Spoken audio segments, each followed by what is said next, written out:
నమస్తే 2025 మాస ఫలితాల్లో డిసెంబర్ మాసంలో కర్కాటక రాశి వారి ఫలితాలు ఏ రకంగా ఉన్నాయో తెలుసుకుందాం. కర్కాటక రాశి వారికి డిసెంబర్ మాసంలో కొంత ఆర్థిక పరంగా కొన్ని ఇబ్బందులు అయితే కనిపిస్తూ ఉన్నాయి. ఎవరైతే లోన్స్ పెట్టి హౌసింగ్ లోన్స్ కానీ ఏదైనా పర్సనల్స్ లోన్స్ పెట్టి లోన్ తీసుకుంటారో వాళ్ళకి కొంత ఆర్థికంగా కట్టడం కానీ ఇబ్బందులు ఎదుర్కొనే సిచ్యువేషన్ అయితే కర్కాటక రాశి వారికి కనిపిస్తుంది. ముఖ్యంగా కుటుంబ పరిస్థితులు కానీ మానసిక ప్రశాంతత కానీ కొంత తక్కువగానే ఈ మాసంలో ఉండడానికి అవకాశం ఉంది. కాబట్టి ఒత్తిడి ఎక్కువగా ఉండడం వల్ల కొంత ఆధ్యాత్మికత వైపు తర్వాత కొంత పూజల్లో పాల్గొనడము, తీర్థయాత్ర సందర్శన చేయటము ఇటువంటివి చేసినట్టయితే చాలా వరకు కర్కాటక రాశి వారికి ఉపశమనం లభించే అవకాశం ఉంటుంది.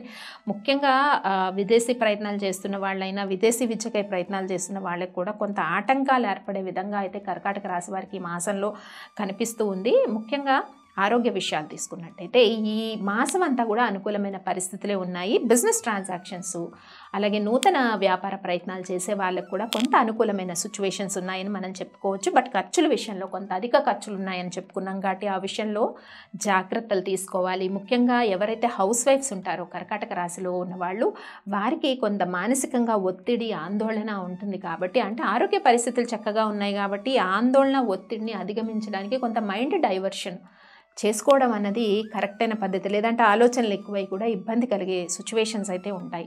అలాగే వివాహ ప్రయత్నాలు చేస్తున్న వాళ్ళకి కొంతవరకు ఈ మాసంలో కొన్ని దగ్గర వరకు వచ్చి అలయన్స్ పెండింగ్ పడడం కానీ అలాగే ప్రేమ విషయాల్లో కూడా ముందుకి అంటే పురోభివృద్ధి ముందుకి సాగకపోవడం కానీ సంతాన విషయాల్లో కూడా కొన్ని అవరోధాలు కలగటం కానీ ఇలాంటి సిచ్యువేషన్స్ అన్నీ కూడా కర్కాటక రాశి వారికి మాసంలో కనిపిస్తున్నాయి. కాబట్టి ముఖ్యంగా పరిహారాలు చేసుకోవాలి. కర్కాటక రాశి వారు కొంత మానసిక ప్రశాంతత ఉండడం చాలా అవసరము. అలాగే పై అధికారుల నుంచి కొంత మనస్తాపము, కొలీగ్స్, ఫ్రెండ్స్, నైబర్స్ నుంచి కూడా కొంత వ్యతిరేకత, ఎంత పాజిటివ్గా వెళ్ళినా కూడా వ్యతిరేకత అన్నది కర్కాటక రాశి వారికి మాసంలో ఎదురవుతుంది. కాబట్టి శివ పంచాక్షరి మంత్రాన్ని పఠించుకోవడము, శివాభిషేకం చేయడము ఇలా చేయటం వల్ల కొంత మానసికంగా ప్రశాంతంగా ఉండడానికి అవకాశాలు ఉంటాయి కర్కాటక రాశి వారికి. స్వస్తి.